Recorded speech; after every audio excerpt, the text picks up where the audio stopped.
नमो अरिहंताणं नमो सिद्धाणं नमो आयर्याणं नमो वज्रायाणं नमो लोहे सब्बसाहणं एषो पञ्चनमुक्कारो सब्बपावपणासनो मङ्गलानं च सब्बेसिं परमं हरि मङ्गलम् ओंकार बिंदु संयुक्तं नित्यं ध्यायन्ति योगिनः कामदं मोक्षदं चैव ओंकाराय नमो नमः अज्ञानं तिमिरान्धानां ज्ञानाञ्जन शलाकया नित्यं येन तस्मै श्री गुरवे नमः। सम्रादित्य केवली चरित्रनी अंतर्गत આપણું પ્રથમ ભાવ ચાલી રહ્યો છે ગુણસેન અને અગ્નિશર્માનો। આ બાજુ વસંતપુર થી રિટર્ન આવ્યા પછી મહારાજા ગુણસેન અને વિજયસેન આચાર્યનો સંપર્ક થયો છે। પહેલી વાર પોતાના જીવનમાં એમણે જૈન સાધુનો પરિચય પ્રાપ્ત થયો છે અને એ પ્રતિભા સંપન્ન તેજસ્વી એવા જૈનાચાર્યના સંપર્કથી અહીંયા મહારાજા ગુણસેનને જીનેશ્વર પરમાત્મા કથિત જે પણ તત્વો છે એમના આચાર વિચારો છે એમના દ્વારા બતાવેલો આખો મોક્ષ માર્ગ છે એમના દ્વારા બતાવેલું આખું મોક્ષનું સ્વરૂપ છે આ બધી વાતો સાંભળવા મળી સમજવા મળી અને હવે ગુણસેન મહારાજાને એવો રસ લાગ્યો છે એનો વિભાવસુના ભવો વગેરે એની ભવ પરંપરાઓ વગેરે સાંભળીને એ પણ કેવા પોતાના પણ ઓલામાં વયા ગયા છે કે ભાઈ જો એક વખત આવી ઉષ્ણત ધોબીને પીડા કે ત્રાસ આપી તો એનું અગર જો આવું ફળ હોય તો મેં તો અગ્નિ શર્માને રમકડો સમજીને મેં અને મારા મિત્રોએ તો કેટલું એને ત્રાસ અને દુઃખ આપ્યું છે અમારી શું પરિસ્થિતિ થશે અમને કેવા કર્મ બંધાયા છે। આ રીતે ચિંતનમાં વિચારમાં અને વૈરાગ્ય સભર ભાવનાઓમાં એ પોતે રાત ને દિવસ રમતા હતા। દિવસના બીજા ને ચોથા પ્રહરે વિજયસેન આચાર્ય પાસે જઈ કરી અને ધર્મનો બોધ તત્વની વાતો ધર્મની વાતો સાંભળવા માટે ત્યાં એમની પાસે જતા હતા અને હવે એક દિવસ અહીંયા મીન શું કહેવાય તો કે અહીંયા હવે રાણીને થોડી ચિંતા ઉપડી છે કે ભાઈ જો આ રીતે સિલસિલો ચાલતો રહ્યો તો આ રાજા ચોક્કસ એક દિવસ એમને માતા પિતાએ પણ એમના સંન્યાસ લઈ લીધું છે।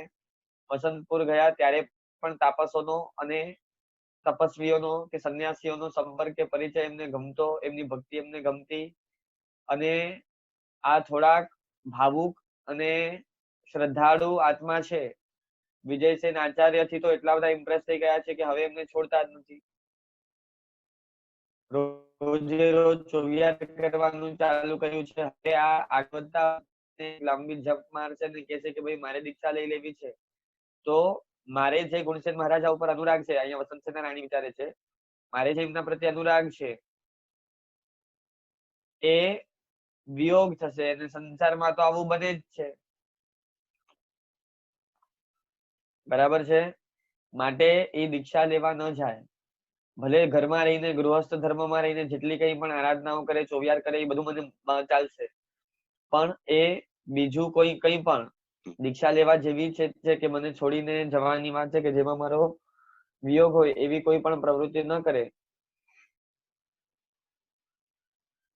એવી એની અંદરમાં અપેક્ષા છે અને થોડી ગભરામણ પણ છે એટલે શું કરે છે તો કે બગીચામાં જાય છે લઈ જાય છે કે આજે આપણે ઘણા સમયથી ફરવા ગયા નથી 2-3 વર્ષ થઈ ગયા તો આજે મારી ઈચ્છા છે આપણે કુમુદી વનમાં જઈએ ત્યાં જાય છે અને મેં કાલે વનનું વર્ણન કરેલું અને પછી છે ને એ લોકોનું વાર્તાલાપ થાય છે વાતો કરે છે પૂર્વ ભૂમિકા તૈયાર કરે છે અને પછી છે ને મોકો જોઈને રાણી છે ને કહે છે કે ભાઈ જેમ તમે કહો છો કે ભાઈ અગ્નિ શર્મા ને હું ભૂલી ગયો છું અને અગ્નિ શર્મા સાથે વસંતપુરમાં બનેલી જે કોઈ પણ ઘટનાઓ છે કે જે કોઈ પણ બાબતો છે એ અત્યારે હવે મને ડિસ્ટર્બ નથી કરી રહી બીકોઝ ઓફ વિજયસેન આચાર્ય। વિજયસેન આચાર્ય જેમ તમને અગ્નિ શર્મા સાથે બનેલો જે પણ પ્રસંગ છે એ ભૂલાવી શકે એમ છે તો તમે મને તો નહીં ભૂલાવ ને ત્યાં સુધી આપણે કાલે પહોંચ્યા હતા। હવે અહીંયા છે ને મહારાજા ગુણસેન એ થોડા ગંભીરતાપૂર્વક ઊંડા વિચારમાં પડી ગયા। અહીંયા રાણી છે ને તમે મને તો નહીં ભૂલી જાવ ને એવું કહીને છે ને થોડીક આંખો ભીની થઈ છે ને થોડીક નિકટમાં આવ્યા છે અને વસંતસેના પણ હવે મૌન થઈ ગયા આટલું બોલીને। સંયોગ અને વિયોગ આ તો છે ને અહીંયા કે છે કે ભાઈ એ તો બધું છે ને આ સંસારમાં રહેવાનું જ છે, એ એક નિયતિ છે. જેનો સંયોગ છે તેનો વિયોગ, એ તો રહેવાનું જ છે. કોણ કોનો ત્યાગ કરશે એ તો કોણ જાણે છે દેવી? સર્વજ્ઞ જાણે. તું ને હું તો નથી જાણી શકતા. એટલે કેવી રીતે હું વચનબદ્ધ થાઉં કે હું તને ક્યારે નહીં છોડી જાઉં? મેં મૃત્યુ ઉપર ક્યાં વિજય મેળવ્યો છે? ગમે ત્યાંથી ને ગમે ત્યારે મૃત્યુ ઉપાડી જઈ શકે છે. જો આનું સ્ટેટમેન્ટ હવે છે ને એનો જવાબ જુઓ. અહીંયા જયારે વસંતસેના રાણી કહે છે કે ભાઈ તમે મને છોડીને તો નહીં જાઓ ને, અને હકીકતમાં વાત 100% સાચી છે કે જેનો સંયોગ છે તેનો વિયોગ છે જ. શું બોલ્યો? આ દુનિયામાં જેટલી વસ્તુઓનો સંયોગ છે ને એટલી બધી વસ્તુઓનો વિયોગ છે. તો પછી વિયોગ શેનો નથી? તો કે પોતાનો જ. તમારી જાતનો તમારી સાથે વિયોગ નહીં થાય. જે તમારી ઓરિજિનલ મૂળ પ્રોપર્ટીઝ છે. આપણે પ્રોપર્ટી શબ્દ બોલીએ છીએ કે ભાઈ આની પાસે આટલી પ્રોપર્ટી છે, આની પાસે આટલી ગાડી, બંગલા, ગોલ્ડ, દાગીનું, પૈસા, કેશ. તમે આ બધી વસ્તુની પ્રોપર્ટી કહો ને, પ્રોપર્ટી, કે ભાઈ આ બધી મારી પ્રોપર્ટી છે. પણ એકચ્યુઅલમાં તમે જેને ફિઝિક્સની દ્રષ્ટિએ પ્રોપર્ટી શબ્દનો ઉપયોગ કરશો તો શું થાય ભાઈ? કે આ દ્રવ્યની આ પ્રોપર્ટી છે. એટલે પ્રોપર્ટી એટલે એના ગુણધર્મો. હકીકતમાં જેને તમે આપણે આપણી પ્રોપર્ટી માનીએ છીએ, આપણી પ્રોપર્ટી છે જ નહીં, એકચ્યુઅલમાં નથી. આ ઔપચારિક વ્યવહારમાં અત્યારે કહીએ છીએ ઠીક છે, બાકી જે તમારી પ્રોપર્ટી હોય તમારી કરતા ક્યારે પણ જુદી ન થાય. જ્ઞાન તમારી પ્રોપર્ટી છે, એ તમારાથી દૂર ન જાય ક્યારે પણ. હા, એના ઉપર આવરણ આવી શકે પણ એ તમારી સાથે જ રહેશે. આત્મામાં રહેલી તમારી અનંત શક્તિઓ, અનંત ચારિત્ર, અનંત સુખ, આ બધી તમારી ઓરિજિનલ પ્રોપર્ટી છે. એના સિવાય જે કોઈ પણ વસ્તુનો સંયોગ છે એનો વિયોગ થવાનો જ. આ નિયમ હંમેશા લખી રાખજો. દીકરા સાથે સંયોગ થયો છે તો દીકરા સાથે વિયોગ પણ થશે. સંપત્તિ સાથે સંયોગ થયો છે તો સંપત્તિ સાથે વિયોગ થશે. ઘર સાથે સંયોગ થયો છે તો ઘર સાથે વિયોગ પણ થશે. ગાડી સાથે સંયોગ થયો છે તો ગાડી સાથે વિયોગ થશે. એટલે કોણ કોનો ત્યાગ કરશે એ તમે કહી નહીં શકો. તમે સંપત્તિનો ત્યાગ કરશો કે સંપત્તિ તમારો ત્યાગ કરશે? તમે દીકરાનો ત્યાગ કરશો કે દીકરો તમારો પેલા ત્યાગ કરશે? એ તો જ્ઞાની સર્વજ્ઞ જાણે. એ કે છે કે ભાઈ હું અને તું, આપણે બે માંથી કોઈ કેવી રીતે જાણી શકે ને હું કેવી રીતે વચનબદ્ધ થાઉં કે હું તને ક્યારે નહીં છોડી શકું? અત્યારે પણ જે લોકો આવા સ્ટેટમેન્ટ બોલતા હોય કે છે ને તું ચિંતા નહીં કર, હું તને ક્યારે છોડીને નહીં જાઉં, બરાબર છે, હું હંમેશા તારી સાથે રહીશ. ઘણા વધારે ગેલા હોય એ લોકો તો એમ પણ કે 7 જન્મ સુધી તારો સાથ નહીં છોડ. અરે ભાઈ 7 કલાકમાં શું થવાનું છે તને ખબર નથી. 7 મિનિટ પછી તો હોઈશ કે નહીં એ રામ જાણે, બરાબર છે. અને છે ને એ કહેતા હોય કે ભાઈ છે ને, હા એમ બોલતા હોય કે ભાઈ હું જ્યાં સુધી છું ત્યાં સુધી સાથે રહીશ, તો હજી થોડુંક એક સમજ્યા.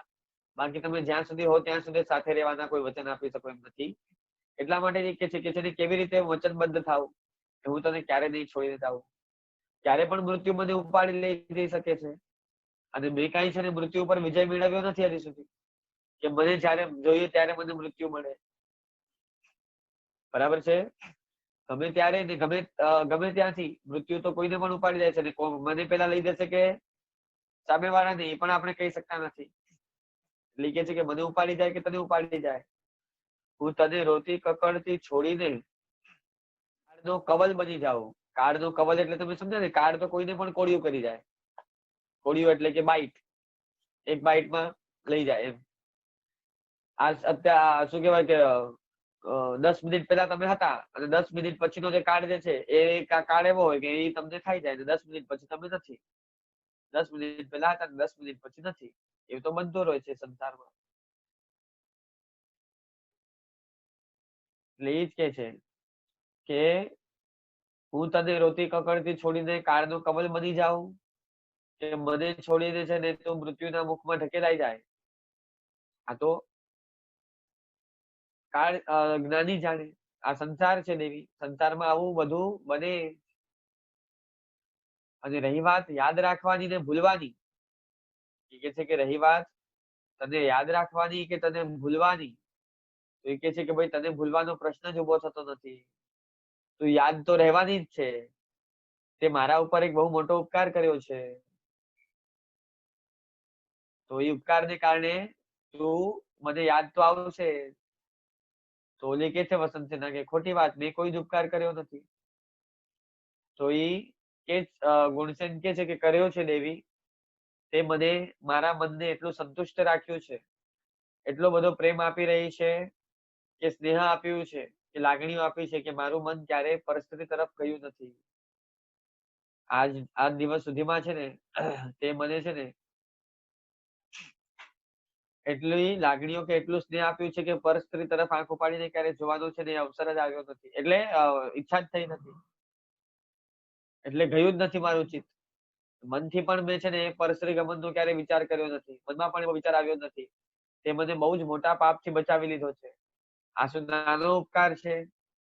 જો આ ગુણસેનની મેન્ટેલિટી કેવી છે કે પોતાની ક્રેડિટ, જે પોતાની ગુણવત્તા છે, પોતે ક્યારે પણ છે ને એ શું કહેવાય તો કે આવો મોટો પાપ નથી કર્યો એનો ક્રેડિટ વસંત સેનાને આપે છે. બરાબર છે? અને એ કે છે કે આવો ઉપકાર, આટલા મોટા પાપથી તે મને બચાવ્યો છે, આ શું નાનો ઉપકાર છે? એટલે છે કે આ તો બહુ મોટો ઉપકાર છે. જે સ્ત્રી પોતાના પતિના શું કહેવાય તો કે મનને સંતુષ્ટ, તૃપ્ત રાખે છે, પ્રસન્ન રાખે છે, તે સ્ત્રી એના પતિને પરસ્ત્રી તરફ નજર પણ કરવા દેતી નથી, વિચાર પણ કરવા દેતી નથી. પતિવ્રતા સ્ત્રીનો આ મહાન ઉપકાર હોય છે. હવે અહીંયા વસંત સેના પાસે બીજો કોઈ સામે પ્રત્યુત્તર નથી. એ થોડુંક શું કહેવાય તો કે શરમાઈ જાય છે આ સાંભળીને. અને રાણીએ છે ને પછી મસ્તક ઊંચું કરી થોડીક છે ને એ પાણીથી ભરાયેલી આંખોથી ગુણસેન સામે જોયું અને એ કે છે, ગુણસેન રાજા જ કે છે કે ભાઈ તારો ને મારો પ્રેમ અખંડ રહેશે, પ્રેમના રૂપમાં પરિવર્તન આવી શકે છે, પ્રેમ ખંડિત નહીં થાય. બરાબર છે? અને એ શું કે છે કે રાગથી અશુદ્ધ બનેલો પ્રેમ અને જ્ઞાનથી વિશુદ્ધ બની શકશે, પરંતુ અજ્ઞાનથી ખંડિત નહીં થાય. એમ કે છે કે ભાઈ છે ને એમાં પરિવર્તન આવી શકે છે. અત્યારે છે ને જે રીતનો પ્રેમ છે એના પછી એવું બની શકે છે કે હવે પછી અત્યારે આ રાગથી અશુદ્ધ બનેલો પ્રેમ છે, પછી જ્ઞાનથી વિશુદ્ધ બની શકશે. તમારે છે ને રાગમાં પણ ચેન્જીસ આવી શકે. અત્યારે દીકરા માટેનું જેવો રાગ હોય, પછી છે ને એની હિત ચિંતા થાય તો અલગ રાગ આવે. બરાબર છે? અને મૈત્રી ભાવનાઓ જગતના જીવો પ્રત્યે જયારે તમને પેદા થાય અંદરમાં, આત્મદ્રષ્ટિએ છે ને એકબીજાને જોવા લાગો, તો પણ છે ને એ મૈત્રી ભાવનાનો એક મૈત્રી ભાવના સ્વરૂપ જ છે. તો એ કે છે ને એવી રીતના અખંડ તો રહેશે. અને પછી છે ને આગળ જાશો ત્યારે સિદ્ધ તરીકે તો છે ને ત્યાં રાગ અને દ્વેષના પરિણામ નથી હોતા, પણ રાગ અને દ્વેષના પરિણામ વિના પણ છે ને તમે અનંત જ્ઞાની થઈ જાઓ ને ઓલો અનંત જ્ઞાની થઈ જાય, ઓલો કાયમ માટે સુખી હોય ને તમે કાયમ માટે સુખી હો, તો પછી રાગરૂપ દુઃખ કરવાની જરૂર શું છે?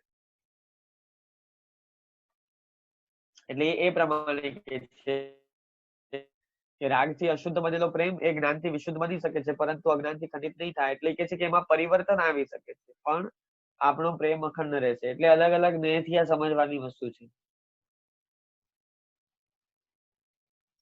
એટલે છે ને રાણી કે છે કે મને આપની વાત સમજાણી નહીં. એટલે એ હવે જવાબ આપે છે. એટલે આ કે છે શું તો કે સ્ત્રી પુરુષના સંબંધમાં માત્ર દેહનું કે શરીરનું જ આકર્ષણ હોય, તે પ્રેમ સંબંધ ક્યારેક તૂટી પણ જાય. એ કે છે કે આવા પ્રેમ સંબંધ કે જેમાં છે ને ફક્ત રૂપના આકર્ષણથી, રૂપના બેઝ ઉપર બંધાયેલો જે સંબંધ છે, સૌંદર્યના બેઝ ઉપર બંધાયેલો જે સંબંધ છે એ ક્યારેક તૂટી પણ જાય, અથવા તો એમ કહી શકાય કે તૂટી જ જાય. બરાબર છે? કારણ કે એનો બેઝ જ છે ને એ તો કાયમ માટે રહેવાનું નથી. તો જેનો બેઝ જ છે એ તો તૂટી જ જાય. પરંતુ જો એ પ્રેમ સંબંધમાં છે ને એકબીજાના આત્માનું આકર્ષણ હોય, બરાબર છે, એકબીજાના ગુણો પ્રત્યેનો અનુરાગ હોય, તો પછી એ સંબંધ છે ને એ તૂટતો નથી, અખંડ અને અવિચ્છિન્ન રહે છે.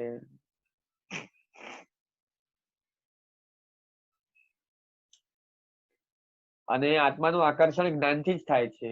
જ્ઞાનથી જ આત્મા ઓળખાય, જ્ઞાનથી જ છે ને આત્મદર્શન થાય. અને આત્મદ્રષ્ટાનો પ્રેમ વિશુદ્ધ હોય છે, એમાં મલિનતા હોતી નથી.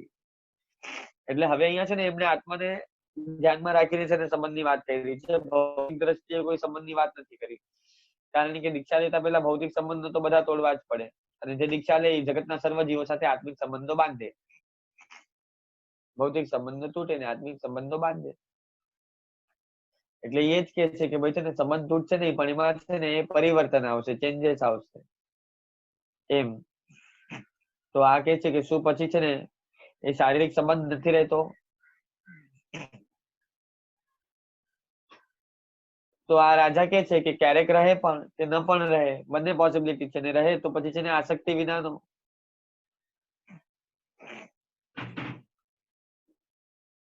બહુ આસક્તિ ન હોય, અથવા તો છે ને આવેગ વિનાનો.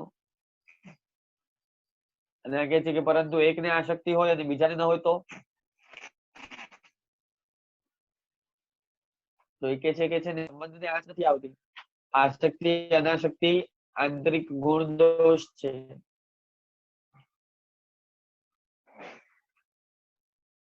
અંદરથી વિરક્ત મનુષ્ય બહારથી રાગની ક્રિયા કરી શકે છે. બહારથી છે ને એ લાગણીઓ બતાવી શકે છે. એટલે કે છે ને ઘણી વખત એવું બને કે રાગીની અને વિરાગીની બાહ્ય ક્રિયાઓ સમાન હોઈ શકે. ઘણી વખત એવું બને કે સામેવાળાને રાજી કરવા માટે અંદરથી વૈરાગી વ્યક્તિ પણ છે ને એ બધું સંચાલન વગેરે કરે. જે મારીનાથ ભગવાન વગેરે છે કે તીર્થંકરો કોઈ પણ છે, એ લોકોનું આખું ગૃહસ્થ જીવન તમે જોવા જાઓ તો ચક્રવર્તી રૂપે 6 ખંડ સાધવા પણ જાય. અહીંયા 83 લાખ પૂર્વ સુધી સંસારમાં રહ્યા છે આદિનાથ ભગવાન. લગ્ન પણ કર્યા છે, છોકરાઓને રાજ્ય પણ આપ્યું છે, કલાઓ પણ શીખવાડી છે, બધું કર્યું છે. જેટલું સંસારનો રાગી કરે એ પ્રવૃત્તિ રૂપે પોતે પણ વધુ કરે છે, પણ ભાવો કમ્પ્લીટલી વૈરાગ્યના છે. અંદર કમ્પ્લીટલી અનાસક્ત અને માગી છે, કોઈ આસક્તિ નથી. આવું દ્રષ્ટિવાળા જીવો કરી શકે. બરાબર છે. આપણે આપણું નથી. અને મહારાજા ગુણસેન પણ ઈ લેવલ ઉપર લગભગ નથી. એટલે હવે રાણીને છે ને પ્રેમનું તત્વજ્ઞાન થોડું થોડું સમજાણું. રાજા તરફથી થોડીક આશ્વસ્ત પણ થઈ, છતાં તેને છે ને ગુણસેનના હૃદયનો એક માપ કે ત્યાગ લેવા માટે છે ને પૂછ્યું કે ભાઈ શું છે એના હૃદયમાં અત્યારે એક્ઝેક્ટલી. તો એ કે છે કે નાથ, હૃદયમાં વૈરાગ્ય પ્રગટ્યા પછી એ ત્યાગ માટે જીવને પ્રેરિત ન કરે. એક વખત હૃદયમાં વૈરાગ્ય પેદા થાય પછી વૈરાગ્યનું તો કામ જ છે કે ભાઈ આ છોડી દો, આ છોડી દો, આ છોડી દો, આ છોડી દો. એટલે વૈરાગ્ય તો તમને હંમેશા ત્યાગ માટે પ્રેરણા કરે.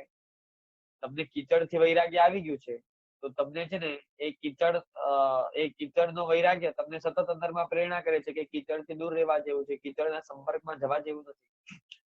તમારી સોનાની વીંટી ક્યારેક કીચડમાં પડી જાય તો પણ તમે એને કેવી રીતે લેશો? કીચડ અડાઈ ન જાય એ રીતે છે ને લાકડીથી કે કઈક છે ને એવું છે ને કોઈકને કહેશો કે ભાઈ ઓલી કાઢી આપ, તને છે ને એ 100 રૂપિયા આપી દો, પણ પેલી વીંટી હાથ નાખીને કાઢી આપ. અથવા તો બીજો કોઈ કાઢનારો ન મળે તો છે ને એ લાકડી ઉપાડીને પણ છે ને એમાંથી કાઢવાનો પ્રયત્ન કરીશું. કે પછી હાથમાં કઈક પહેરીને છે ને કીચડ આપણને અડાઈ ન જાય, કારણ કે કીચડનો વૈરાગ્ય છે. એટલે છે ને એ તમને એનાથી દૂર રાખવા માટે પ્રેરણા કરશે, છોડાવવા માટે, એનો ત્યાગ કરાવવા માટે. તો એ રીતે તમને સંસાર આખાથી ઘર, પરિવાર, સંબંધીઓ, બરાબર છે, ભૌતિક પદાર્થો, ઇન્દ્રિયોના વિષયો, કશાયો બધાથી જો વૈરાગ્ય આવી જાય તો એ તમને છે ને ત્યાગ માટે જ છે ને પ્રેરણા કરશે, પ્રેરિત કરશે.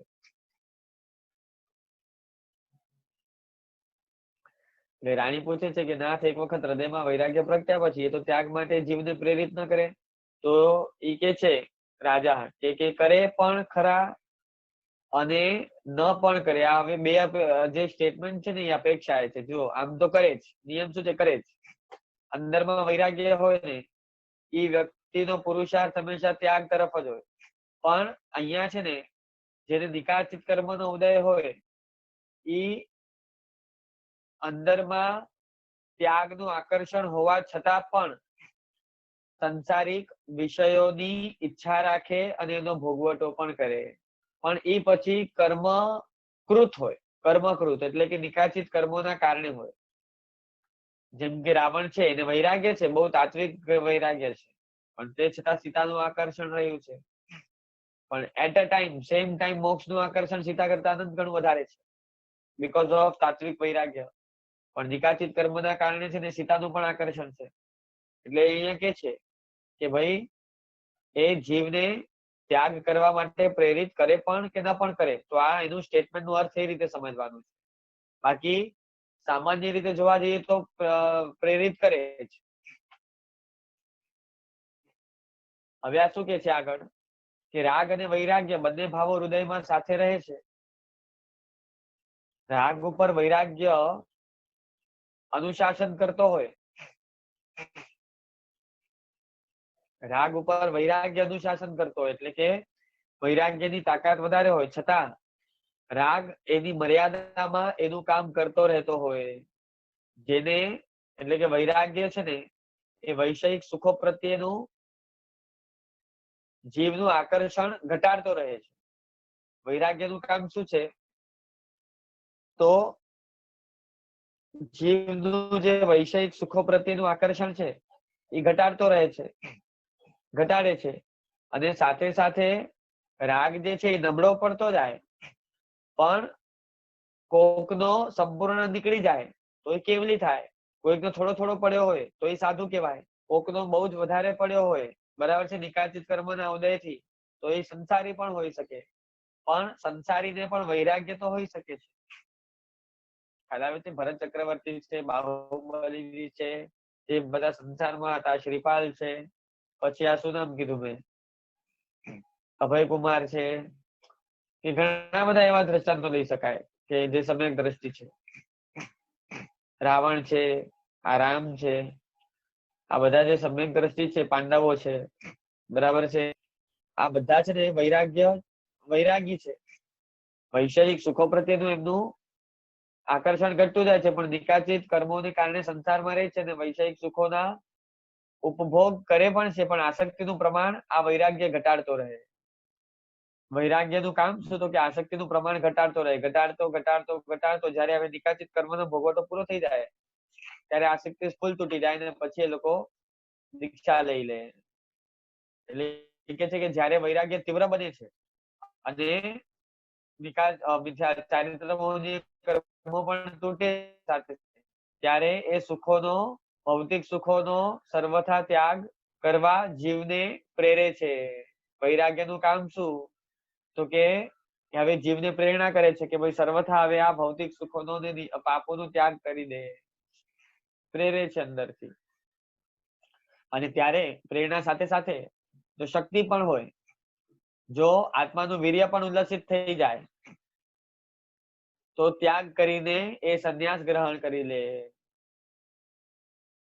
કારણ કે ઘણી વખત શું થાય, તો કે વૈરાગ્ય છે, આસક્તિ પણ ઘટી ગઈ છે, પણ શરીરમાં એટલું બળ નથી કે ચારિત્ર પાલન કરી શકે, પછી મરીચી જેવી હાલત થાય.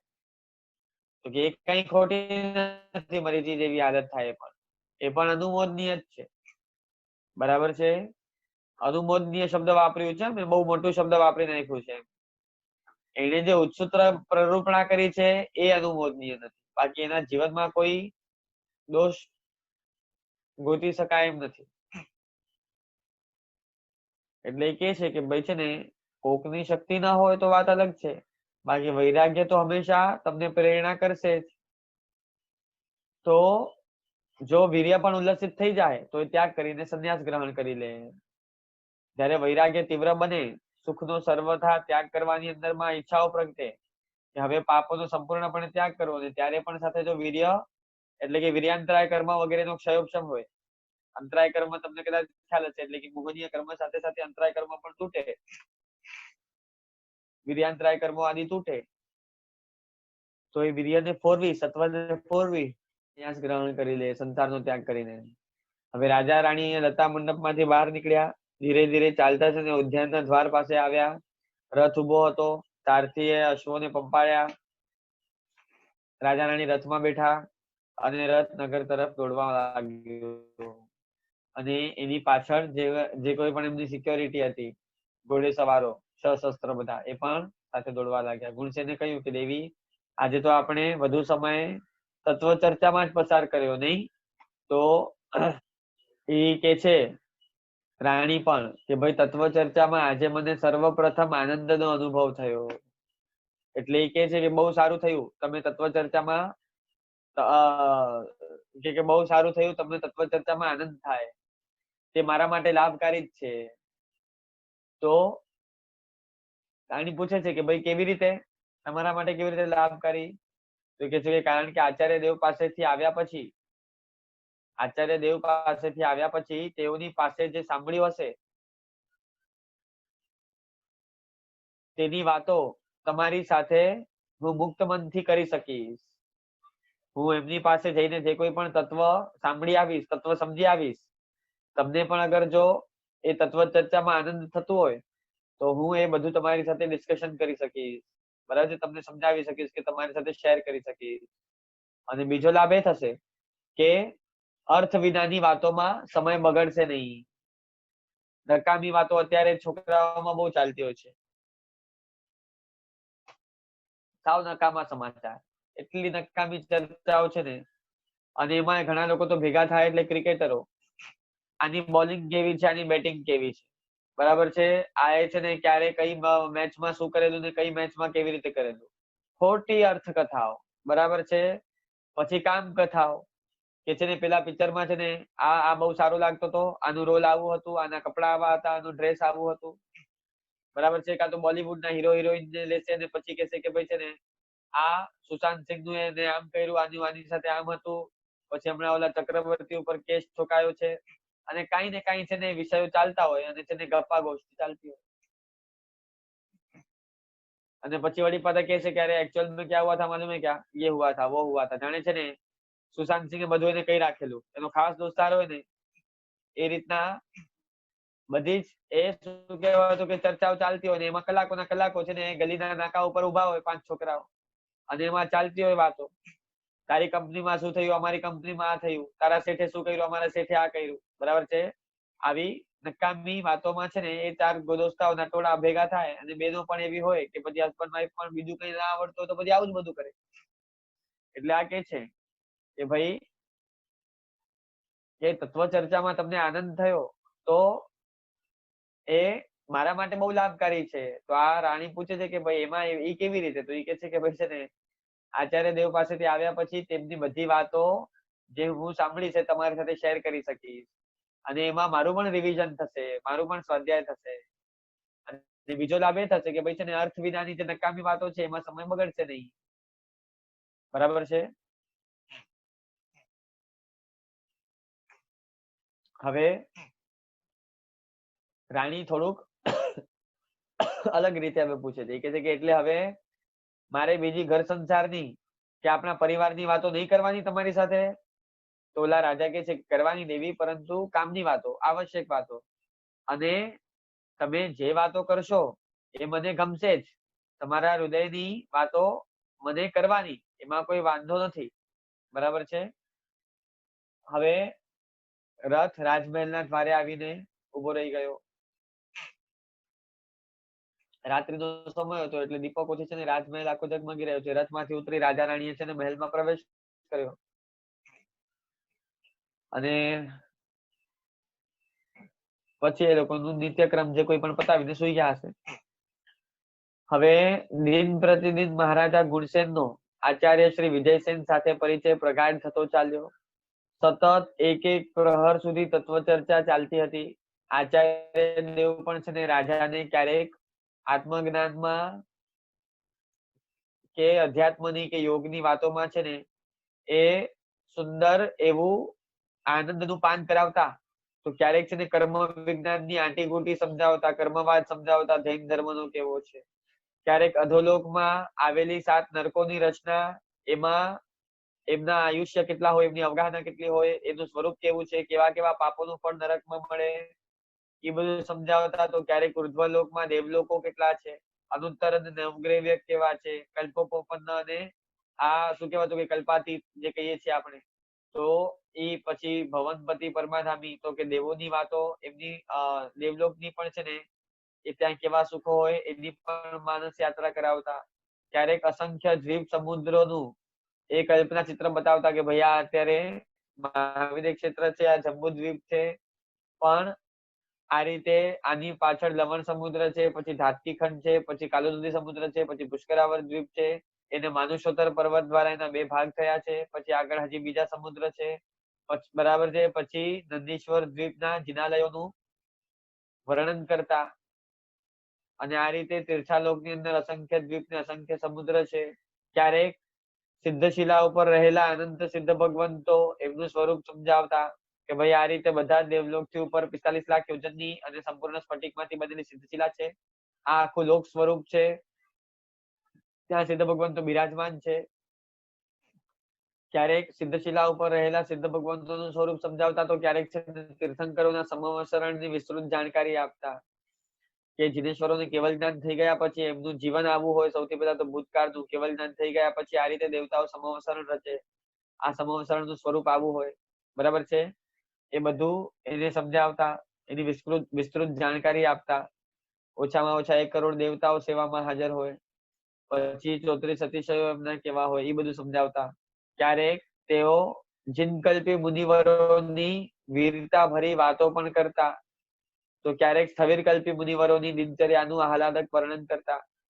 કારણ કે જિનકલ્પીનો આચાર જુદો હોય ને સ્થવિરકલ્પીનો આચાર જુદો હોય. સ્થવિરકલ્પી સાધુ હંમેશા છે ને ગચ્છવાસમાં ગુરુકુલવાસમાં સાથે રહે બધા સમૂહમાં. જિનકલ્પી સાધુઓ તો જંગલમાં સમતામાં, એ શું કહેવાતું કે જંગલમાં વિચરતા હોય, સમતાવાળા સાધુઓ. એટલે 2 પ્રકારના સંયમ છે, હંમેશા કહેતો હોઉં છું. એક તો સરાગ સંયમ અને બીજું વિતરાગ સંયમ. એ સમતાવાળા મહાત્માઓ ક્યારેક ગુરુકુલવાસમાં રહે નહીં, સાથે ગુરુ પણ રાખે નહીં, ગુરુ વંદન પણ કરે નહીં, દેરાસરમાં જાય નહીં, પરિલેહન કરે નહીં, પ્રતિક્રમણ કરે નહીં. એમનો આચાર જ આખો જુદો છે. પરિલેહન કદાચ કરતા હશે,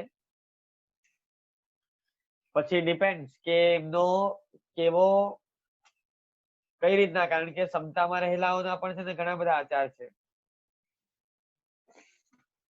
તો એ કે છે કે ભાઈ જિનકલ્પી એ લોકોને ઉપર ઉપસર્ગ પરિસર કોઈ પણ આવે, કાનમાં ખીલા ઠોકાય, માથે માછીની પાળ બનાવવામાં આવે, ઘાણીમાં પીલવામાં આવે, તો એ લોકો છે ને એ સમતામાં દુનિયાની કોઈ પણ છે ને 14 રાજલોકની બધી જ ફોર્સ તમે એક સાથે એક જગ્યાએ ભેગી કરો અને એ ફોર્સ લગાડી દો સમતાવાળા મહાત્માઓની સમતાને તોડવા માટે, તો એ સમતા ન તૂટે. ગમે તેવા ઉપસર્ગો એને કરો તો પણ એની સમતા ન તૂટે, બરાબર છે. અને કે છે કે ભાઈ ક્યારેક છે ને મને સાધુપણામાં પણ છે ને એ સમતાવાળા મહાત્માઓની છે ને એ વીરતા ભરી વાતો કરે, તો ક્યારેક સ્થવિરકલ્પી મુનિવરોના દિનચર્યાનું કે ભાઈ સ્થવિરકલ્પી હોય એ લોકોના તો આચાર આવા હોય. આ લોકો સવારના ઉઠે, પછી પરિજન કરે, પછી પ્રતિક્રમણ કરે, પછી અર્થપોરસી, પછી સૂત્રપોરસી, પછી ગોત્રીના નિયમો, પછી વિહાર આ રીતના હોય, સ્વાધ્યાય આ રીતના કરવાનું હોય, પાઠ આ રીતના લેવાના હોય, ભણવાનું હોય. એટલે આ રીતનું એ કે છે કે ભાઈ વર્ણન કરતા. ક્યારેક તેઓ મુનિ જીવનના મહાવ્રતોનું એ સરળ શૈલીની અંદર જેને નિરૂપણ કરતા, તો ક્યારેક 5 સમિતિ અને 3 ગુપ્તી રૂપ અષ્ટપ્રવચન માતાની પાલનનું આખું મહત્વ સમજાવતા. ક્યારેક ધર્મ ધ્યાનના પ્રકારો ની સમજણ આપે, તો ક્યારેક છે ને એ શુક્લ ધ્યાનની ગંભીર વાત પણ સરળતાથી સમજાવતા. જાણે કે આચાર્ય દેવે દિવસનો બીજો પ્રહર મને દિવસનો બીજો પ્રહર અને ચોથો પ્રહર અડધો રાજા ગુણસેન માટે જ છે ને ફાળવી દીધો હતો. ક્યારેક ક્યારેક રાજા સાથે રાણી વસંતસેના પણ આચાર્ય દેવની તત્વવાણી સાંભળવા માટે આવતા હતા. રાજ પરિવાર પણ ક્યારેક ક્યારેક સાથે આવે. એટલે ક્ષિત પ્રતિષ્ઠિત નગરના સ્ત્રી અને પુરુષો છે ને એ આવતા હતા. જૈન સંઘ હોય તો બધા જીનવાણી સાંભળવા જાય, આવા આચાર્ય આવે તો કોણ ન જાય. એટલે આચાર્ય દેવ પણ છે ને જરાય થાક્યા વિના પ્રફુલ્લિત વદને ધર્મોપદેશ આપતા હતા. આગંતુકોના મનને પણ છે ને એ શું કહેવાય તો કે પરિતોષ પમાડતા હતા. સૌથી વધારે જ્ઞાન મહારાજા ગુણસેનને પોતાની જિજ્ઞાસાને કારણે એ મેળવ્યું હતું. સૌથી વધારે ઊંડાણમાં મહારાજા ગુણસેન ઉતર્યા હતા. તેમણે તત્વજ્ઞાન કરતા પણ ઘણી જ અગત્યની તત્વદ્રષ્ટિ બરાબર છે એ મેળવી હતી. આસપાસની દુનિયામાં સહજ રીતે બનતી સારી નરસી ઘટનાઓને, સુખ દુઃખના પ્રસંગોને એ હવે તત્વદ્રષ્ટિથી મૂલવતા હતા. દરેક કાર્યની પાછળ રહેલા પરોક્ષ કારણોને પણ છે ને સચોટ અનુમાન કારણોના પણ છે ને સચોટ અનુમાન કરતા હવે થઈ ગયા હતા. એટલે એમના હર્ષ, શોક અને આનંદ વિષાદના ઘણા દ્વંદ્વ શાંત થઈ ગયા હતા. તમારી આસપાસમાં બનેલી કોઈ પણ ઘટનાઓ છે ને, કોઈ પણ પ્રવૃત્તિઓ છે, કોઈ પણ કાર્યો છે, તમારા જીવના, બીજાના જીવોના કે આસપાસના વાતાવરણમાં, એ બધાને છે ને તત્વદ્રષ્ટિથી મૂલવતા શીખવું જોઈએ. એક નવી દ્રષ્ટિ મળશે. બરાબર છે ને, એ બહુ જરૂરી છે. એ સાચી દ્રષ્ટિ છે. નવી દ્રષ્ટિ ભલે પણ સાચી દ્રષ્ટિ છે તત્વદ્રષ્ટિ. એનાથી કે છે કે ભાઈ એમનામાં હર્ષ અને શોકના, આનંદ અને વિષાદના ઘણા દ્વંદ્વ બરાબર છે એ શાંત થઈ ગયા હતા. એના કારણે એમની નિર્લેપતા અને નિસ્પૃહતા એમના જીવન દેખાવા માંડી હતી. આચાર્ય શ્રી વિજયસેન પ્રત્યે ગુણસેનને અંતરંગ પ્રીતિ બંધાઈ ગઈ હતી. આચાર્યને પણ છે ને એ રાજાએ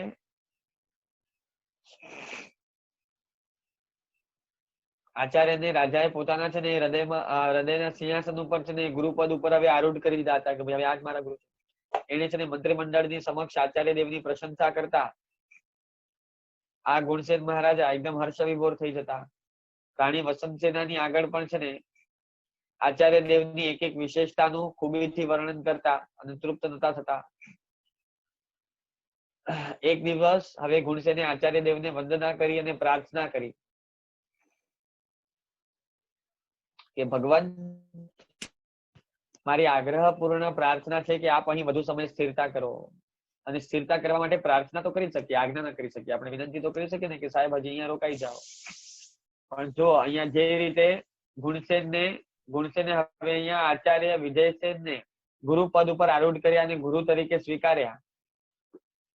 બરાબર છે. આ બહુ જ છે ને મહત્વની વાત છે. આપણને પણ આપણા જીવનમાં છે ને એ ગુરુનું મહત્વ સમજાવવું જોઈએ. અને ગુરુ તરીકે લખ્યું છે કે સારા સંવિજ્ઞ ગીતાર્થ ગુરુ ભગવાનની શોધ કરવા માટે જો તમારે 12 વર્ષ ફરવું પડે ને, અને લખ્યું છે કે આટલા યોજન જો ટ્રાવેલ કરવું પડે ને, તો આટલા યોજન ટ્રાવેલ કરી અને આટલા વર્ષો સુધી પણ તપાસ કરી સદગુરુની શોધ કરવી અને જીવનમાં માથે સદગુરુને રાખવા. માર્ગદર્શક ગુરુ હંમેશા એક હોવા જ જોઈએ. આપણે ત્યાં શાસ્ત્રમાં નિયમ છે. એક મિનિટ, શું બોલ્યો હું? માર્ગદર્શક ગુરુ એક રાખવા, બરાબર છે. એકને ગુરુ તરીકે રાખવા એ આપણે ત્યાં એક નિયમ છે ને આપણે ત્યાંનો આચાર છે. સામાન્યથી તમે બધા જ ગુરુ ભગવંતોની ભક્તિ કરો, બધા જ ગુરુ ભગવંતોની છે ને એ જીનવાણી સાંભળવા જાઓ, એટલે બધા જ એટલે કેવા તો કે સંયમી, બરાબર છે, સંયમી લેવાના. પણ કોઈ પણ પક્ષાપક્ષી વિના તમે છે ને એ ઘણી વખત છે ને કોઈક ઘરે મહાત્મા ગોચરી બોરવા માટે આવે એટલે તમે પેલા એમને એમ પૂછો કે ભાઈ છે તમે કયા સમુદાયના, એ સમુદાય પૂછીને તમે ગોચરી આપો, બરાબર છે. તો આ સાવ અનુચિત વર્તન કહેવાય. આવું વર્તન કોઈ હિસાબે ક્યારે ચલાવી લેવાય નહીં. પણ અત્યારે એવા લોકો ઉભા થયા છે, બરાબર છે. અને ક્યાંક ને ક્યાંક છે ને એમાં ઉપરવાળા માર્ગદર્શકોની પણ ભૂલો છે કે જે આવી પ્રવૃત્તિઓ એમની પાસેથી કરાવડાવે છે. પણ જ્યાં કોઈ પણ સંયમી, મેં છે ને ક્યારે આટલા બધા કથાનકો વાંચ્યા સાધુઓના, આટલા જીવન ચરિત્રો વાંચ્યા, પણ મેં ક્યારેય છે ને એવું સાંભળ્યું નથી કે છે ને કોઈક શ્રેષ્ઠીના ઘરે કોઈક છે ને મહાત્મા ગોચરી માટે પધાર્યા હોય ને એને પૂછ્યું હોય કે સાહેબ તમે કયા સમુદાયના છો, ને પછી ગોચરી આપી હોય, બરાબર છે. એવું ક્યારેય છે ને એ કોઈ પૂછતું નથી. પણ અત્યારે આ સિસ્ટમો ઘણા લોકોએ ચાલુ કરાવડાવી છે, બરાબર છે. અને ઘણા લોકો એવું કરે પણ છે. તો આ સાવ અનુચિત છે. એટલે જે કોઈ પણ સંયમી સાધુઓ હોય, જ્યાં ક્યાંના પણ હોય, સંયમી સાધુઓ હોય એટલું મેં ટૂંકમાં કહી દીધું. પછી હવે શું બાકી રહે છે ભાઈ? સંયમી સાધુ બોલી ગયો એટલે બધું આવી ગયું એની અંદર. બરાબર છે? તો એવા બધા જ ની તમારે ભક્તિ કરવાની છે. બધા વંદનીય છે, બધા નમસ્કરણીય છે, બધા જ વૈયાવચ અને વિનય કરવા યોગ્ય છે, બહુમાન કરવા યોગ્ય છે, પણ જીનવાણી એમના મુખેથી સાંભળવા યોગ્ય છે. આ બધું જ છે ને હંમેશા શરૂઆતમાં તો બાળ જીવન બધું જ કરવું, પણ સાથે સાથે આગળ લખ્યું છે કે ભાઈ કોઈ પણ એક માર્ગદર્શક ગુરુ હંમેશા માથે રાખવા જીવનમાં. તમે સમજ્યા હું શું કહું છું? અને એટલું સમજી રાખવું કે માર્ગદર્શક ગુરુ છે ને એ ક્યારે પણ ગૃહસ્થ ન હોઈ શકે, કલ્યાણ મિત્ર હોઈ શકે. ખ્યાલ આવે છે? કલ્યાણ મિત્ર તમે કોઈ પણ ગૃહસ્થને રાખી શકો. મને છે ને વચમાં કોઈક મેસેજ કરીને પૂછી રહ્યું હતું કે છે ને એ મારે એક સરળ ભાવનાથી એમને કીધું હશે કે ભાઈ મારે છે ને તમને ગુરુ તરીકે બનાવવા છે, કે ગુરુ તરીકે એમને ઘણા બધા લોકો છે ને ઘણી વખત આ ગુરુ પૂર્ણિમા કે કંઈક પણ આવે એવા તહેવારો, જો કે છે ને ગુરુ પૂર્ણિમા જૈન શાસ્ત્ર પ્રમાણે કેટલું માન્ય છે પછીની વાત છે. એ જૈન તહેવાર નથી, એટલે કે પણ ઠીક છે, લૌકિક રીતે પણ છે ને એનું જે કોઈ પણ અનુકરણ થઈ રહ્યું છે અને એ દિવસના નિમિત્તથી પણ છે ને તમે જો ગુરુ ભગવંતોના ગુણાનુવાદ કરતા હો કે છે ને એમના પ્રત્યે વિશેષ ભક્તિ વગેરે બતાવતા હો તમારી, તો વસ્તુ આખી અલગ છે. એમાં મારે કોઈ બહુ લાંબી ચર્ચામાં ઉતરવું નથી, પણ એટલું જ છે કે અમને ગુરુ તરીકે જયારે બતાવતા હોય ત્યારે મારે ચોક્કસ કહેવું પડે એટલું કે અમે ગમે એટલા ભણેલા હોઈએ, અમે ગમે એટલા વિદ્વાન થઈ જઈએ, બરાબર છે, ગમે એટલા શાસ્ત્રો ભણી લઈએ, તો કે ભણ્યા જ નથી. સૌથી પહેલા નંબરમાં તો અમે કઈ અભ્યાસ કર્યો જ નથી અને કઈ ભણેલા બી નથી, પણ જો ભણી લઈએ બરાબર છે તો પણ અમે ગુરુપદમાં સ્થાન ન પામી શકીએ. શું બોલ્યો હું? એક કલ્યાણ મિત્ર તરીકે છે ને એક જ્યારે અવસરે માર્ગદર્શન આપવાનું આવે ત્યારે આપી શકીએ, પણ હંમેશા માર્ગદર્શક ગુરુ જે પંચમહાવ્રતધારી જોઈએ એમાં અમારો સ્થાન ક્યારે ના આવી શકે કોઈ પણ સંસારી. બરાબર છે? હું હોઉં કે ચાહે બીજા કોઈ હોય, હંમેશા પંચમહાવ્રતધારી સંવિઘ્ન ગીતાર્થ ગુરુ ભગવંતો જ માર્ગદર્શક ગુરુ બની શકે. અને અહીંયા ગુણસેને આચાર્ય વિજયસેનને પોતાના ગુરુ પદ ઉપર સ્થાપિત કર્યા. અને આપણે પણ છે ને આ રીતે માર્ગદર્શક ગુરુ જીવનમાં માર્ગદર્શક ગુરુ પદ ઉપર છે ને જેની પાસેથી આપણને તત્વનો બોધ થયો હોય, જેની પાસેથી આપણે ધર્મ પામ્યા હોઈએ, બરાબર છે, તત્વ જ્ઞાન થયું હોય, એવા ઉપકારી ગુરુ ભગવંતોને છે ને એ આપણે શું કહેવાય તો કે ગુરુ બનાવી અને એમના પાસેથી આગળ આપણા જીવનમાં, કારણ કે આપણને જુઓ તમે બધાએ છે ને ફેમિલી ડોક્ટર રાખ્યા છો, અહીંયા કોઈ વ્યક્તિ એવો નહીં મળે કે જેનો ફેમિલી ડોક્ટર નહીં હોય. તમારા કપડાની દુકાન વાળા, તમારા છે ને એ શું કહેવાય કે ગ્રોસરીઝ વાળા પણ છે ને કે તમારી જ્યાંથી બધી ગ્રોસરીઝ આવતી હોય એ તમે નક્કી રાખ્યા હોય કે ફોન કરો ને પહોંચી જાય, એવા ઘણા લોકો હશે. તમારા ફેમિલી લોયર પણ હશે, જો કોઈ મોટી કંપનીઓ વાળા હોય તો તમારા બધા હોય છે, સલાહ સૂચન છે ને ફાઇનાન્શિયલ એડવાઇઝર હોય છે, બધા હોય છે અત્યારે તો આજકાલ. તો કહેવાનું તાત્પર્ય એ છે કે તમને છે ને તમારા શરીર ને એક શારીરિક આરોગ્ય માટે જો કન્સલ્ટન્ટ તમારો એક ફેમિલી કે જેને તમારી બાય બર્થ શું કહેવાય તો કે આખી હિસ્ટ્રી ખબર છે કે તમને ક્યારે ક્યારે શું શું થયું છે, તમારી પ્રકૃતિ કેવી છે, અવારનવાર તમે એની પાસે જાવતા હો તો એને આઈડિયા હોય, તો તમારી આખી મેડિકલ હિસ્ટ્રી એની પાસે હોય તો એને તમે તમારો ફેમિલી ડોક્ટર કહી શકો કે ભાઈ છે ને આ જો શારીરિક આરોગ્યતા એટલી મહત્વની છે કે જ્યાં ટેમ્પરરી બેસિસ છે કે જેનો સંયોગ થયો છે એનો વિયોગ તો થવાનો જ છે. તો એના માટે પણ છે ને તમે ઊંચી ફીસો ખર્ચી લાઈનોમાં બેસી એપોઇન્ટમેન્ટો લઈને અને એ પણ છે ને એકાદ બે મિનિટ તમને બેસે તપાસે ને ખાલી છે ને પ્રિસ્ક્રાઇબ કરી આપે મેડિસિન, એના માટે તમે એને રિસ્પેક્ટ પણ એટલું આપો. જીવનમાં ક્યારે સાધુઓને મહારાજ સાહેબ કરીને બોલાવ્યું હશે કે મને ખબર નથી, પણ ડોક્ટરોને કહેશો કે ડોક્ટર સાહેબ, વળી કોઈ કહેશે ને કે ભાઈ છે ને તમે કેમ અચાનક થી આ બધું ગરમ પાણી પીવાનું ચાલુ કર્યું, તો કહેશે શું તો કે ડોક્ટર સાહેબે કીધું છે. ડોક્ટર સાહેબે કીધું છે કે છે ને થોડીક તમારી હેલ્થ માટે અત્યારે ગરમ પાણી તમને વધારે આ કોરોના નથી થતું અને એનાથી છે ને એ ગરમ પાણી પીશો તો બધું સારું છે. વાહ ભાઈ વાહ. આટલા વર્ષો સુધી અને શું કહેવાય તો કે બચપનથી તીર્થંકરો કહી ગયા છે, આચાર્ય સાહેબ કહી ગયા છે, મોટા મોટા મહારાજ સાહેબ કહી ગયા છે, એ નથી સાંભળવું, પણ ડોક્ટર સાહેબ કહેશે તો સાંભળવું છે. બરાબર છે? એટલે અહીંયા કોઈ પણ ડોક્ટરો તો ખોટું નહીં લગાડતા, મારે કોઈ ડોક્ટરની સાથે છે ને કે ઓલા સાથે વિરોધ નથી, પણ મારે તો છે ને લોકોને એક વાત કરવી છે કે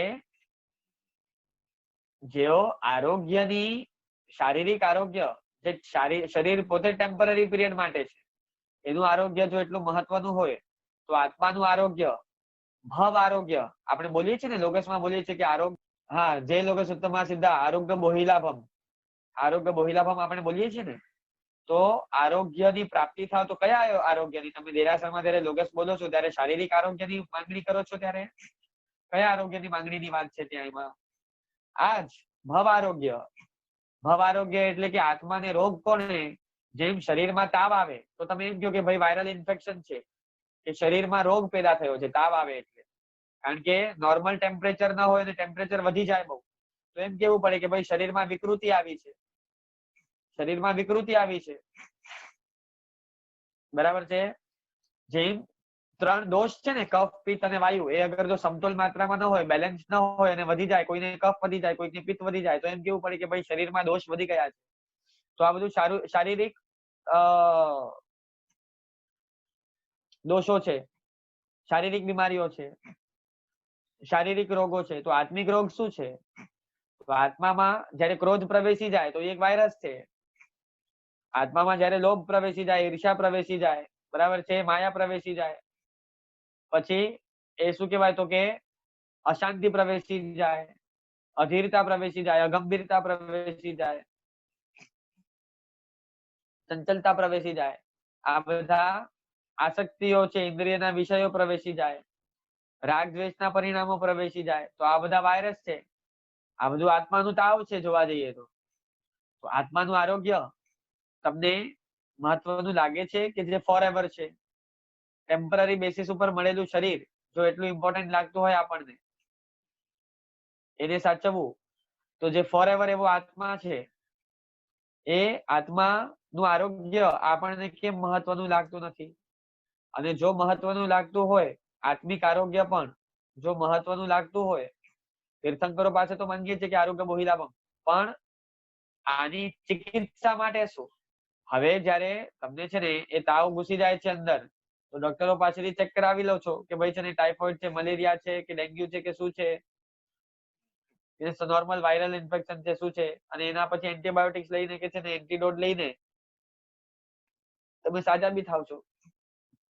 તો ક્રોધ પ્રવેશી ગયું છે, આગળ ન પ્રવેશે એના માટે કાળજી શું રાખવાની? જેમાં લોકો પ્રિકોશન બતાવે ને કે ભાઈ મચ્છર જ ન કરડે એવી રીતે સુવાનું, પાણીમાં છે ને મચ્છરો પેદા ન થાય એવી રીતે બધું છે ને બોઇલ કરીને કે છે ને એ થોડુંક પ્યોરિફાઈ કરીને છે ને પીવાનું. આવી બધી કાળજીઓ રાખવાની. બાર કા ખાના બારિશ में नहीं खाने का, ये नहीं करने का, वो नहीं करने का. सारा डॉक्टरो અમુક આજે પણ કે છે. અમુક એવા હોય કે સબ ખાઓ પીઓ મજા કરો, બરાબર છે, कुछ हो जाए तो हमारे पास आ जाना, हम लोग बैठे ना इधर. એવા વાત નથી. તો અહીંયા પણ ટ્રીટમેન્ટ પણ છે અને પ્રિકોશન્સ પણ છે, પ્રિવેન્શન પણ છે. તો એ બધું માર્ગદર્શન તમને ડોક્ટરો આપે, જે શારીરિક ચિકિત્સક હોય. તો આત્માનું ચિકિત્સા કરનારા જે કોઈ પણ ચિકિત્સકો છે, જે ભવ આરોગ્યના જાણકાર છે, ઉપાયો બતાવે છે શાસ્ત્રોના આધારે, જે લોકોએ એ સ્ટડી કર્યું છે. કારણ કે શારીરિક આરોગ્ય માટે એને આયુર્વેદનું નોલેજ હોવું જોઈએ. આયુર્વેદ એટલે તમે ઓલું આયુર્વેદિક દવાઓનું આયુર્વેદ નહીં સમજતા, આયુષ્ય સંબંધી. અહીંયા આયુર્વેદ શબ્દ બન્યું શેમાંથી છે? તો એમાં પછી એક અપેક્ષા જોવા જઈએ તો છે ને એ લોકો કોઈ પણ ડોક્ટર જે હોય ને એને શું કહેવાતું કે એમ જ કહી શકાય કે ભાઈ તમારા શરીરનું જે આયુ છે એને સારી રીતે સાચવવાની વાતો જેનામાં આવેલી છે એને આપણે આયુષ સંબંધી વેદ, એને આયુર્વેદ કહેવાય છે.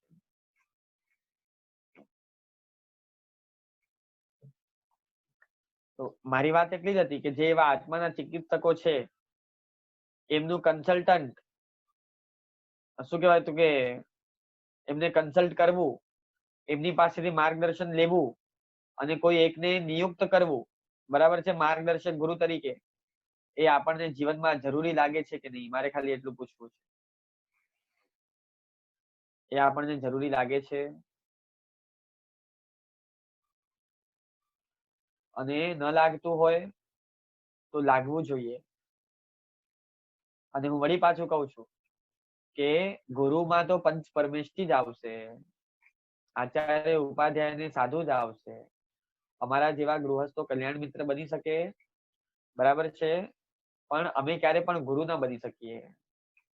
ગુરુ બનવા માટે તો અમારે પણ પહેલા સાધુ થવું પડે, બરાબર છે. અને ફક્ત સાધુ થવાથી પણ નથી ચાલતું, ગીતાર્થ થવું પડે. જેને એ કલ્યાણ કરવાની, સામા વ્યક્તિનું કલ્યાણ કરવાની, બરાબર છે, ફક્ત ભાવના હોય તો ન ચાલે, ભાવના સાથે એક્સપર્ટાઇઝ પણ જોઈએ. મારો દીકરો બીમાર પડે તો મારી ભાવના એવી છે કે હું એને સાજો કરી દઉં, તો ભાવના તો મારી બી સારી છે. મારા ઘરમાં આજુબાજુમાં કોઈ પણ છે ને સારા કોઈ પણ એવા છે ને મિત્રો પણ છે ને ક્યારેક બીમાર પડે, રિલેટિવ હોય કે સાધર્મિક હોય, તો મારી ઈચ્છા તો થાય કે એ લોકોની ટ્રીટમેન્ટ કરીને સાજો કરી દઉં. પણ ખાલી ભાવના સારી હોય તો ન ચાલે ને.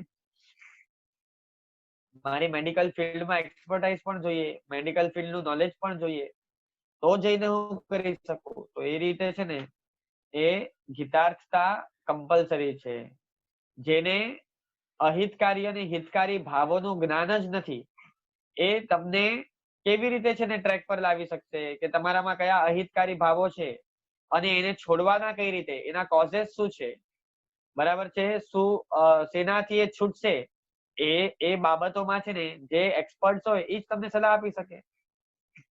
એટલે ગીતાર્થતા પ્લસ શું કહેવાય તો કે આચાર સાથે ગીતાર્થતા કમ્પલસરી છે.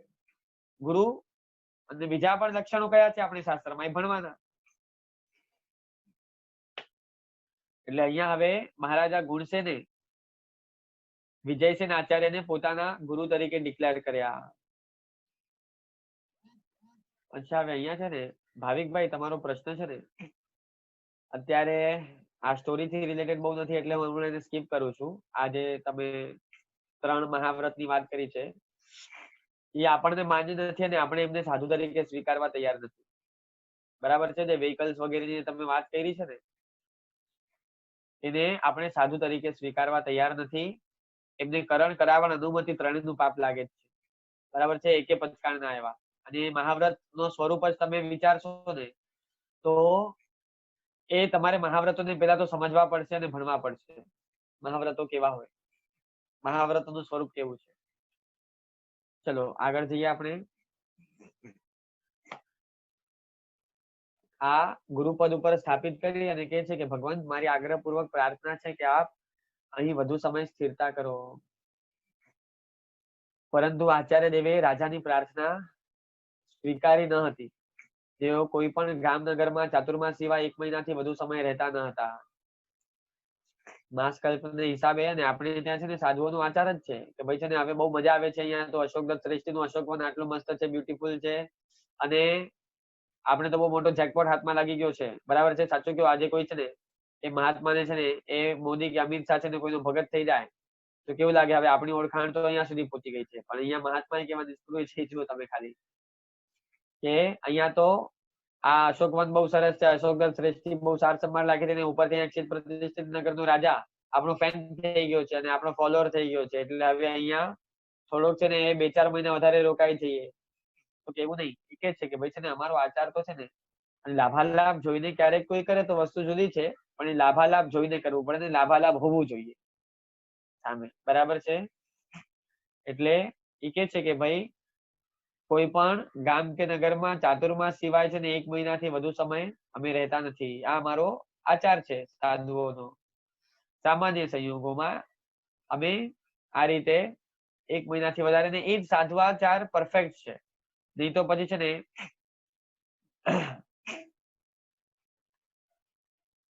માસકલ્પ ભગવાને આપણને બતાવ્યો જ છે. અને વિહાર કરવામાં જ સાધુઓને લાભ છે, સાધ્વાચારની સિક્યોરિટી છે. એટલે કે છે કે આ શું કહેવાય તો કે અમારી આચાર મર્યાદા હતી. એટલે આચાર્ય દેવ પોતાની આચાર મર્યાદાઓના પાલનમાં દ્રઢ હતા, આગ્રહી હતા. રાજા ગુણસેન છે ને એમના વિશુદ્ધ આચાર પાલનની દ્રઢતાથી ઘણા જ પ્રભાવિત થયા હતા. એ બાંધછોડ કરવાની અમારી તૈયારી નથી આવા આચારોમાં, બરાબર છે. ભલે છે ને એ રાજા ધર્મબોધ પામે છે, બધી વાત સાચી, પણ સાથે હંમેશા સ્વકલ્યાણ પ્રાયોરિટીમાં રાખી અને પરકલ્યાણ કરવાની વાત છે આપણે ત્યાં. સ્વકલ્યાણ ગુમાવીને પોતાના આચારોનું ત્યાગ કરીને જે પરકલ્યાણ કરવા જાય છે એ ન તો પરકલ્યાણ કરી શકે છે અને ન તો સ્વકલ્યાણ કરી શકે છે. અને આખું તર્કથી હું પુરવાર કરી શકું છું કે કેવી રીતે છે ને એ સ્વકલ્યાણમાં જ પરકલ્યાણ સમાયેલું છે. અને સ્વકલ્યાણ સાચવીને છે ને જેટલું પરકલ્યાણ થાય એટલું જ કરવાની છે ને ભગવાનની આજ્ઞા છે સાધુઓને. અને આખો દિવસ પરકલ્યાણ ભગવાને પણ નથી કર્યું એવું. અત્યારે તમે વિચાર કરો, સિમંદર સ્વામી છે ને કોઈ દેવતાને કે ભાઈ મને છે ને ઉચકીને છે ને ઇન્દ્રોને કે મને ભરત ક્ષેત્રમાં લઈ જાઓ, અહીંયા છે ને બધા પાપો બહુ વધી ગયા છે, બરાબર છે. અને આપણો જૈન સંઘ બિચારો કેવો થઈ ગયો છે, એક કામ કરો ને, આ એક મારા આટલા 84 ગણધર છે એમાંથી એક હું ના તો એક ગણધરોને લઈ જાઓ ને ત્યાં મૂકી આવો, બરાબર છે. અને એ ત્યાં પ્રતિબોધ છે. એવું શું સિમંદર સ્વામીને પરોપકાર કરવામાં ઓછું રસ છે ને તમે સિમંદર સ્વામી કરતા વધારે પરોપકારી આવી ગયા? ખ્યાલ આવે છે હું શું કહું છું? એટલે આચાર મર્યાદાઓ મૂકીને છે ને ક્યાંય પરોપકાર કરવાની આપણે ત્યાં વાતો નથી. એટલે આચાર મર્યાદા શું છે આ બહુ વિસ્તૃત સબ્જેક્ટ છે. આચાર મર્યાદા એ ભણવું પડે. એમાં પણ ઉત્સર્ગ અને અપવાદ બંને આવતા હોય છે. એટલે કોઈક વ્યક્તિ અપવાદનું સેવન કરે તો તમે એમ ન કહી શકો કે આ આચાર મર્યાદા તોડી નાખી. અને વિના કારણે અપવાદનું સેવન કરે તો ક્યાં આચાર મર્યાદા તૂટી શકે છે એ બધું તમારે ખબર હોવી જોઈએ. એટલે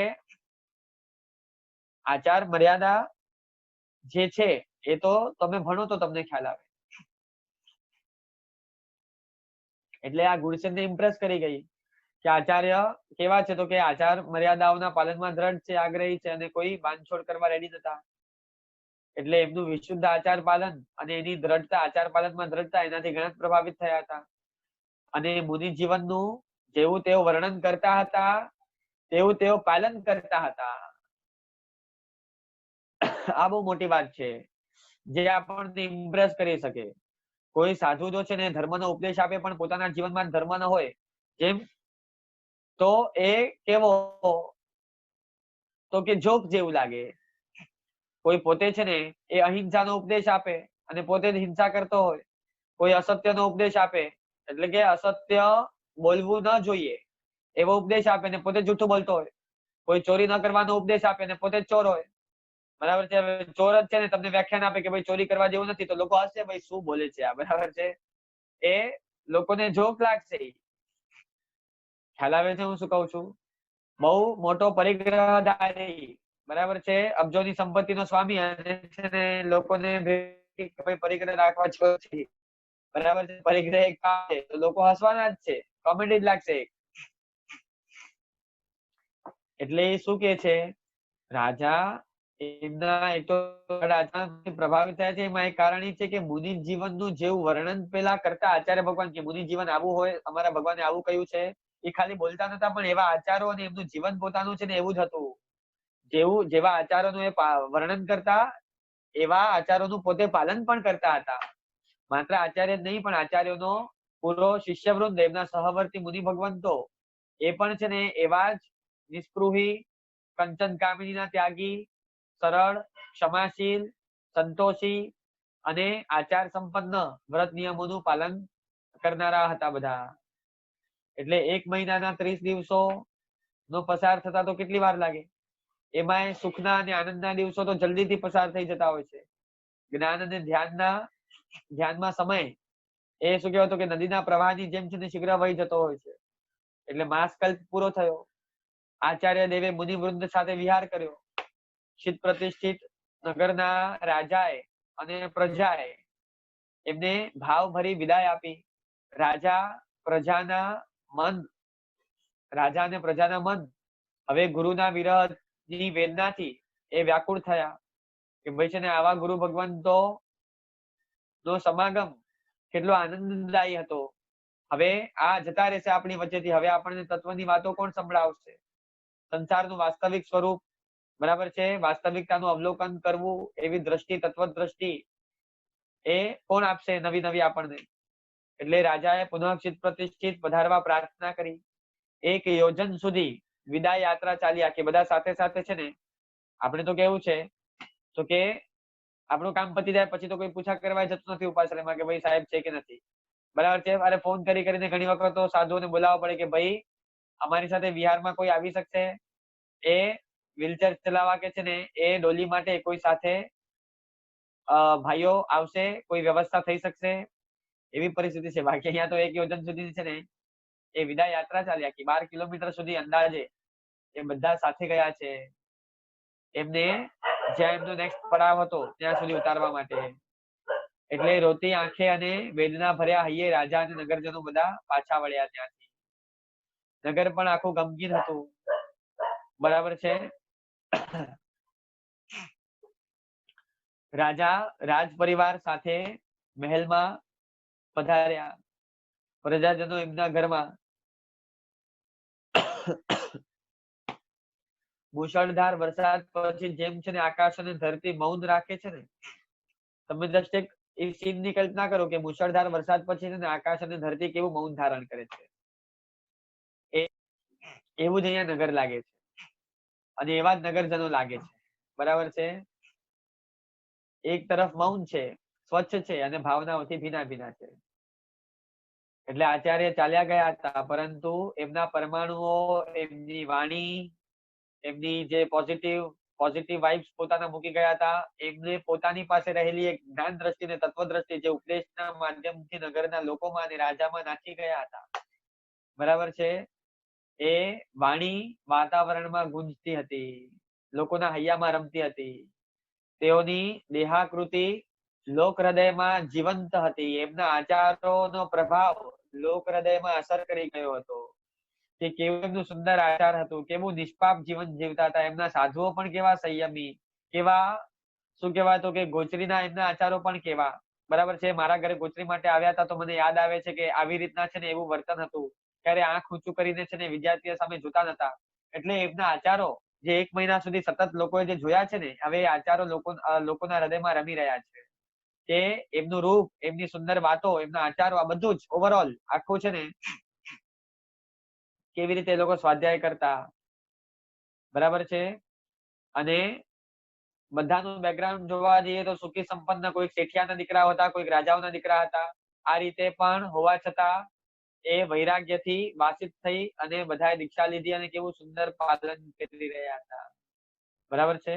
આ રીતે હવે દિવસો, મહિનાઓ અને વર્ષો વીતે છે, પરંતુ આચાર્ય દેવ વિજયસેન આચાર્ય એ વિસ્મૃત થતા નથી. એમની વાણી રાજા અને પ્રજાના જીવનમાં શું કહેવાય તો કે વણાઈ રહી હતી, એટલે વણાઈ ગયેલી હતી. વાણીએ, એમના વચનોએ જાણે કે જીવનનું રૂપ ધારણ કરેલું, લોકોના અંદરમાં ઉતરી એટલે કે હવે જીવંત બની એવી રીતે. અને મહારાજા ગુણસેન પણ છે ને જે રીતે ત્રિકાલજીની પૂજા કરતા થયા, એ રીતે ત્રિકાલ વિજયસેન આચાર્યની પણ એ શું કહેવાય તો કે મનથી એમને ગુરુવંદન કરીને એમની પૂજા કરતા, ગુરુવંદન કરતા. મહારાજા ગુણસેન, અહીંયા સૌથી પહેલા તો એટલું સમજી રાખવું કે ભાઈ વર્ષો વીત્યા છે. બરાબર છે. મહારાજા ગુણસેન સવારે શયન ખંડમાં એ શું કહેવાય તો કે પૂર્વ દિશા સન્મુખ ઝરૂખામાં બેસી મહેલની આસપાસ પથરાયેલો જે કોઈ પણ ઉદ્યાન છે, વીંટળાયેલો આખો મહેલની આજુબાજુ, એને જોઈ રહ્યા હતા. અને લગભગ રોજનો આ એમનો ક્રમ હતો. હવે દૂર દૂર સુધી ફેલાયેલી હરિયાળી, બરાબર છે, જુદા જુદા પુષ્પો, ચમેલી છે, મોગરો છે, જુઈ છે, માલતી છે, આ ફૂલોની સુગંધ ટહુકા કરી રહેલી, શું કહેવાય કે કોયલો કે મોર વગેરે, બરાબર છે, ઉમંગથી નાચી રહેલું બધું પક્ષીઓ, આ બધું જોઈને, અનુભવીને મહારાજાનું મન આમ તો પ્રફુલ્લિત થઈ જતું અને મનમાંથી તત્વચિંતનનો ઝરો પણ ફૂટી નીકળતો. કે નાના નાના છોડ, રંગબેરંગી પુષ્પો, લતાઓ અને વૃક્ષો જાણે મસ્તક હલાવીને છે ને એ ઉલ્લાસ વ્યક્ત કરતા હોય. મહારાજાના મનમાં એ કોઈ તત્વચિંતનની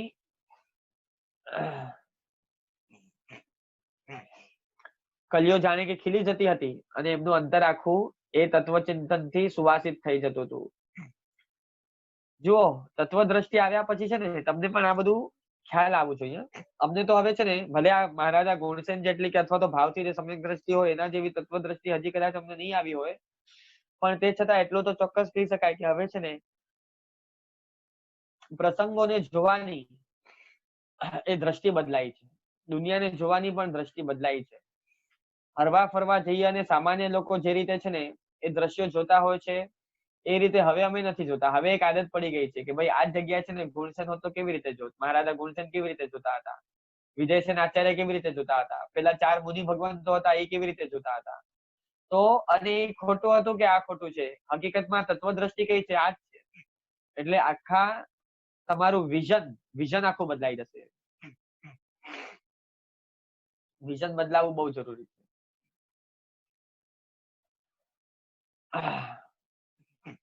હવે સૂર્યોદય થયા પછી એક ઘટિકા પસાર થઈ ગઈ હતી.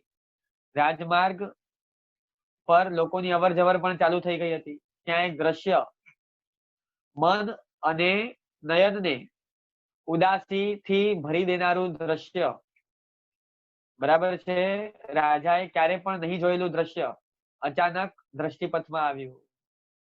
એ ત્વરાથી ઉઠ્યા અને પશ્ચિમ તરફના છે ને એ ઝરૂખામાં ગયા. ત્યાંથી રાજમાર્ગ સ્પષ્ટ અને નજીક દેખાતો હતો એકદમ. હવે દ્રશ્ય શું હતું આપણે કાલે જોશું, બરાબર છે એમ. ચલો, અને એ દ્રશ્ય જોયા પછી રાજાએ શું તત્વચિંતન કર્યું, બરાબર છે, એ આપણે બધું હવે કાલે જોશું. આજે 10:15 થઈ ગઈ છે, અહીંયા આજે રાખીએ. જીનાજ્ઞા વિરુદ્ધ કંઈ બોલાયું હોય તો મિચ્છામી દુક્કડમ. સર્વ મંગલ માંગલ્યે